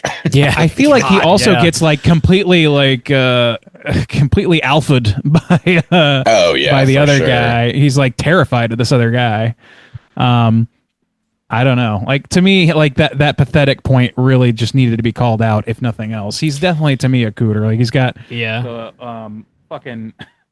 he's got the manipulation. He's got his own arrogance, but it's like unearned arrogance in a lot of ways. By comparison, anyway. The sexual deviance is kind of assumed. I mean, he's like got women trapped. But actually, no, I think that's not, because one of the things he brags about, he's like, one of the big differences between me and him is he always gives the pleasure before the pain or whatever. So it makes it seem like he's not raping the women. Yeah, maybe not. Maybe not. But there's still like, it seemed like they just took over. Have to be rape to be these sexual deviants. I feel like lording over these women. I'm like telling like the shit about like, oh, don't be like your sister. You know what happened to her and that sort of shit is like.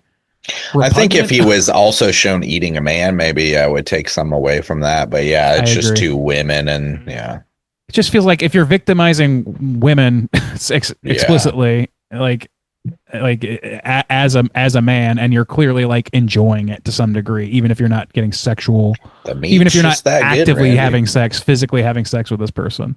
What? Yeah. Oh my God, I said the meat's just that good. What about our hero? I think he might hit enough points. Yeah. Sexual deviance. I mean, he allows women to get sexually assaulted. Yeah. Like as part of his plot. As part of his little ploy. Yeah. He's not enacting it himself, but he is perfectly willing to spill that milk in order to get what he wants out of the situation, which is part of his manipulation for sure. Oh yeah, for sure. Smug arrogance for sure. Smug arrogance, I guess. Yeah, because his patheticness too, but not patheticness. I mean, some patheticness. I mean, you think so? The need to he allows this dude to live over and over again in his arrogance, just so he can enact like the punishment that he ultimately wants, which is. Well, I guess he's kind of pathetic because he ultimately kind of loses this guy, loses his family, right? I mean, he does. Like even though he had like a tracker on him and all that stuff, he does get outsmarted, and I don't know. It's just, to me, it's like there's that, like the absolute arrogance of doing it that way, and like he allowed that to happen on every level. That was his fault. He fucked up. Sure. I think he hits everything but looking at Tyre. Really, it's true. It's got. I think they can all share a cell in hell. Personally. Yeah, so we can lock up all away. Yeah, like half the people in this. But he's got a nice jacket, so he doesn't get the looking at Tyre. He does have a nice jacket. That's a great jacket. All right. We got him. Lock him up. Beautiful movie. We got him. Let's get to the most important segment of the show and talk about what we've been watching this week. Hey, gang. What you been watching?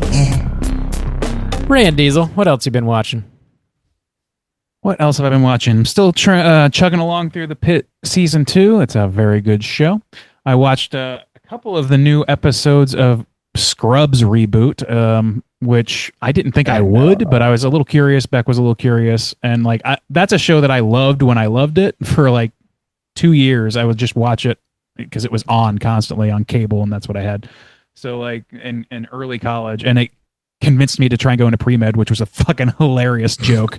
I did that for one semester before I remembered how skittish I am around actual blood. So I can't even watch my own blood get drawn. What the fuck was I thinking? Because Scrubs. Fucking Scrubs with It's so fun. It's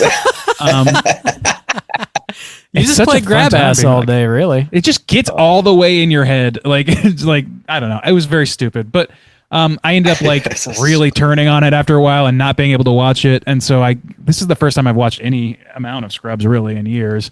And it's fine. It's just another legacy sequel reboot type of deal. It's fine for what it is. I still think that the cutaway jokes wore out their welcome entirely for me. Which is in large part where the humor comes from in that show. So anyway, not something I think I'm going to continue watching very much unless Beck really wants to. Did I say last time that I watched Kim's video? Did I mention that? Because I know you had mentioned I don't think so. No, I did watch Kim's video. It's a very fucking interesting story. Yeah, it was crazy, wasn't it? Was it you that brought it up? I saw it at that film festival. Where'd you watch it at? Where did I watch it? It was available on some streaming service. I don't remember what. It wasn't like a typical one, I don't think, but I'll have to look it up. All right. But yeah, very interesting story. Went all kinds of crazy places. It was so like weird. A perfect companion to the documentary I brought up before, A Secret Mall Apartment, in that it's like it deals a lot with like artistic responses to real world problems. Like it was very interesting in that way. Thinking about them as a duo almost. I would love to like think about those as a double feature almost. So yeah, I enjoyed that. I watched Influencer, not Influencers, but Influencer, which was significantly better than I thought it could be. Like it's good, yeah. It's surprisingly it's pretty good. Yeah. I really enjoyed that. It was like kind of not that. It reminded me a little bit of that Talented Mr. Ripley series adaptation that they did on Netflix a couple years ago, just called Ripley, which I really enjoyed, except it wasn't quite that stylish. That was like, black and white styled after the 60s or whatever, and it was very cool in that way.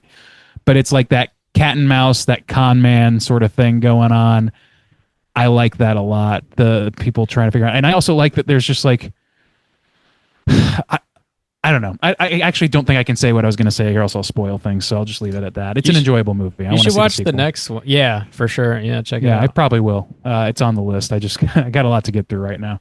I have to watch the entirety of Twin Peaks to be on our friend Nicole's show soon. So that's a lot. I'm swamped. Damn, a lot.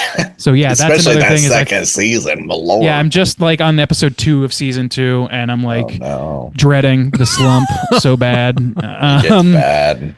It does, but there are a few gems in the mix, so you just got to dig through that shit to find some gold a little bit. Some Sharpies. Not all. That's overstating it probably. There's only a few episodes that I really, really don't like. Anyway, so yeah, there's that, and then watched Together, the Dave Franco and Alison Brie film again, because I'm going to be reviewing that on Plug It Up with our friend Caitlin tomorrow night. Actually, we're recording. Little sneak and peek then there. I hope I didn't just blow up her spot. I don't know. I don't know if she announces in advance or not. But we watched Messiah of Evil on the last drive-in on Shudder. Yeah, we did. On our watch party, and I was quite lit, so I remember it very loosely. But I do remember being quite impressed with it and thinking, "Wow, this is kind of like dreamy, like a David Lynch movie or whatever." And I kind of want to rewatch it with sober eyes. Big Lynch energy for sure. Big Lynch energy. And then last but not least, yesterday I went with some friends and watched the feel-good movie of the year, Surratt. Oh, yeah. Which, boy, you want to talk about bleak preponderances. That's one of them for sure. So that's it's a Spanish and French film. I don't know which. Shot in Morocco, I think. Yeah. Yeah. Well, it's set in Morocco, and it's this father and his son are looking for their his missing daughter and / sister at this big rave where there's just a bunch of people partying out in the desert, and they follow these other ravers to a second location. They start following them deeper into the desert in order because there's a possibility that his daughter is there. Simultaneously, World War III is breaking out off screen. It's crazy. Shit's going on. And the rest of the movie is them trying to get across the desert to this rave, essentially. Just a road film, it's just a good buddy film. Yeah. Yeah, that's a movie that I'm still working my brain through. It's a lot. Dude, and there's a lot of like cultural context that I definitely lacked. Because like Surratt is a very specific concept in Islam, and I'm just very ignorant of that information. So I'm still kind of like culturally out of the loop a little bit. But I enjoyed it. It's just a fucking movie that it sticks to your bones in the worst way. My bones. Yeah. Anyway, that's it for me. Cool. Juice, what about you? Honestly, not a whole lot. I've still been going through that first season of Dark. I'm getting pretty close to the end there, but I got a couple more episodes left. And then the only other thing I watched was The Bride, the Maggie Gyllenhaal. I think is this her directorial debut? You guys know? I think it was, so. yeah. I think so, yeah. I want to say she directed some episodes of that The Deuce show. I'm not 100% sure. Oh, okay. But maybe your true, first I mean, feature film. Feature. Yeah. Okay. Well, yeah, it's got Christian Bale in it, and oh my God, who plays the bride? Oh, Jesus, I'm terrible with names. But what is her name? Yeah, what is her name? Jessie Buckley. Yes. So, but it was quite interesting. We've talked about, we've got a lot of Frankenstein films lately, and they're all kind of taking their own spin on this. And this one felt very much like a stage play in a way. It's very stylized. It's got really great performances. Like the performances, I think, are some of the things that stand out best about this film. And then also too, a lot of the design. It's set in Chicago in like the 1930s, and then at one point too, they go to New York, and it's a weird take. It's definitely more focusing on the personality of the bride and stuff like that. It's very much a feminist film. So you've got like Poor Things even to look towards in that case, but it's got its own unique style. It's its own unique thing. And there were a lot of elements that I really liked about it. I really like the style and the design of her, and like the outfits that they use and the places that they go, and some of the music that they incorporate was really cool and interesting. Totally different than anything we've seen, I feel like, lately from a type of Frankenstein movie. But it's a lot like I think they try to put almost maybe too much in there. There's a lot going on with the very stylized elements and everything too. But yeah, it was interesting. I think I'm going to try to record something on that soon. But it was a unique film. Two things about that. One, Maggie Gyllenhaal did direct one other film, it looks like, in 2021 called The Lost Daughter. Okay. Which I was just not familiar with, just to correct the record on that. But also, I haven't seen The Bride yet. That was the question of whether or not we are going to see Surratt or The Bride, and The Bride was getting weirdly negative reviews like immediately. So I just kind of figured to play it safe with a couple of not especially horror fans, and we didn't know what Surratt was even. So we just kind of went with it. But if there's something similar to it, by the way you're describing it and by what I have seen in the trailers, it sounds like a high budget, more Frankenstein-centric version of Dead Lover. Bob, you saw that with me, didn't you? Yeah. At Overlook? Yeah, we saw it at Overlook. I think that's talked about getting released in April. I think probably a small theatrical run, but it is getting some sort of release. I want to say in April of this year. It's releasing on Wednesday here. Oh, no shit! Doing a couple of they actually did an early screening. I think it was like one of those. It was at Alamo, so I think it was like with, I can't remember her name, but the director of the film, nice, and lead actors of the film. That I think they broadcast to the locations. I didn't get to go, but they are playing it again Wednesday. I'm gonna try and go. But I'm really dying to compare and contrast it to The Bride, because I feel like there's a shared line there, even though they are quite different. I saw also quite similar. I don't know if they're doing it for like every screening of The Bride, or sorry, not The Bride, of Dead Lover, but like they're showing it in quote smell-o-vision, where they give you like a little sheet of paper and you can like scratch and sniff the different smells at different moments. Fuck out of here! I love that. Yeah, so if you catch it, maybe you'll get one of those. That's watch it in smell-o-vision. Yeah, interesting, dude. Dreams do come true. That's amazing. Hell yeah. That's a movie that's going to smell like shit. Probably. Yeah, just death and rot and ass. Whoa. Don't tease me with a good time out. A rotted ass, you say? Sign me up. Soju the Mang's ears peeked up on that one. All right. Bob, hey, what you been watching, my guy? Couple things, not a whole heck of a lot. I threw on that movie Fury, the World War II tank movie with Brad Pitt in it, John Bernthal. I just watched it on my recent plane ride, I believe. No shit. Bob, look at us. What are the chances? I'd never seen it before. It's good as fuck. It's a really, really solid drama with some pretty cool action sequences, some really like horrific stuff, some solid gore. It's a long sit, so kind of perfect for a plane ride. Like if you got 16 hours to kill on a plane or whatever, it's like 2.5 hours roughly, something like that. And the final sort of standoff with the tank is just great. It's really, really good stuff. So another uplifting film, boys. Yeah, just really fun stuff. Only watching fun stuff. I did actually watch a really goofy movie. Do you guys remember the Jerky Boys from the 90s? The like, yes. Yes. Bob. Yes. Do I remember the Jerky Boys? Silly question. Well, for anybody that doesn't know, it was like a group of, I don't know if they were legit comedians or not, but they would record themselves doing crank calls and put out like comedy records and stuff. And they got pretty well known enough to make a movie that I didn't know existed until today. They made a Jerky Boys movie, came out in 1995. I think it's only on VHS, which is like really hard to find. But they also put it out for a digital download, and Mikey ended up downloading it, which is how I watched it. Super goofy, as you might imagine. The Jerky Boys created a movie where they are largely in situations where they're like crank calling people in various different like inventive ways that you wouldn't imagine.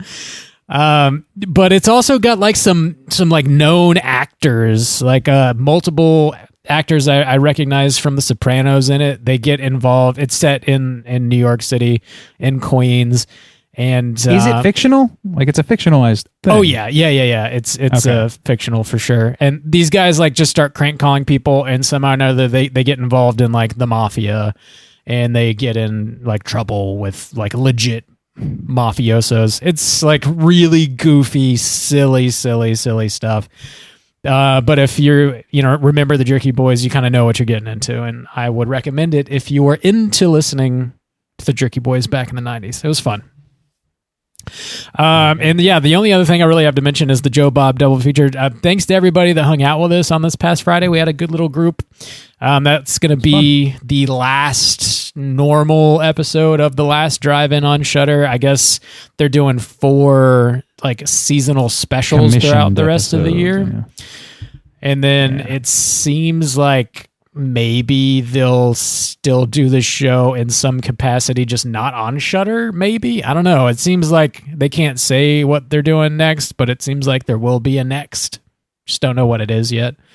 It sounds like they got this shit sprung on them pretty hard. It does, yeah. It seems like Shudder was just like, we don't want another season. We'll buy 4 specials, and they're like, oh, okay, well. Which is crazy because that is their moneymaker. If there is a moneymaker on Shudder, it's that. They're just pivoting away from that. I don't understand it, but yeah, it's got a pretty huge fan base. So I know that Shudder is like making some changes and updates and stuff, and like maybe it's the AMC parent company saying, I think ownership bought by some horror podcast that's looking to expand themselves and looking for a new avenue. Maybe there's some kind of maybe Joe Bob is getting replaced by some younger bucks that are up and coming and looking to expand. Just a younger Bob, Maybe, replacing a Bob with a Bob. We'll see what happens, Our lips are sealed right now. Clearly. We're not saying anything, are we? We're not saying anything, but just, keep your eyes open. Yeah, maybe we'll do some more watch parties for those 4 seasonal specials if people are interested in doing that. I wasn't planning on doing a watch party, but I got a lot of people were like asking for it, and I was like, yeah, okay, we'll make it happen. So if you want it, we'll make it happen. Yeah, that's really all I've been watching. Let's go ahead and get into our Hotline Screams there, gentlemen. Hotline Scream.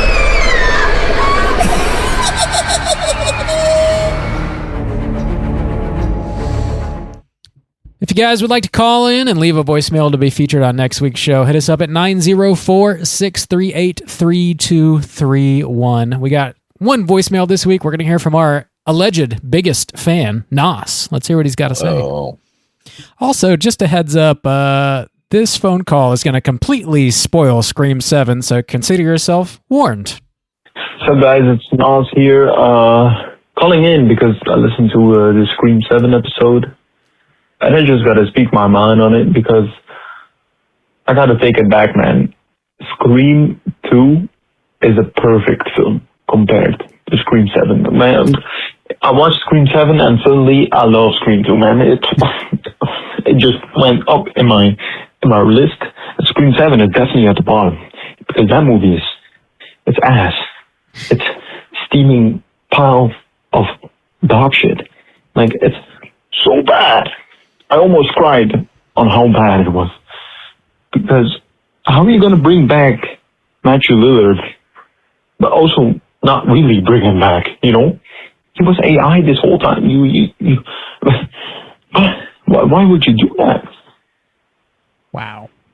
You have Matthew Lillard. You bring back Roman from Scream 3. You bring back Dewey. You bring back Matthew. You bring back Neve Campbell. But you don't use them really. You make them AI. I mean, David Arquette. He looked younger in that AI video than he did the last time you saw him in the Scream series. Like, he was gray and shit, and in that video he was black haired, and I don't get it. I don't even get the AI plot really, because like you guys said, usually Scream says something about it, but now they didn't. There was like no story at all. You have Matthew and all the rest of the characters. And what do? You make the random as doctor, caretaker of the asylum, and the neighbor, the killer, and their motives are, damn Sydney, you should have been in Scream 6 in New York, but you weren't there, and you were my idol, and now I don't like you anymore. So we gotta start over by killing you and then let your daughter live with the trauma of you dying? Like, what is this plot? Why didn't Neve Campbell even accept to be in this movie? Like, how much did they pay her? It's crazy. I can't believe it, man. It's ass. That's all I can say. It's absolute ass. But anyways, guys, hope you like the song. I'm sorry you had to watch Scream 7. Truly. But anyways, guys, keep chilling. And bye-bye. Wow. I did listen to last week's episode, but I actually skipped over the review in case I watched it again. Yeah. I know the ending now.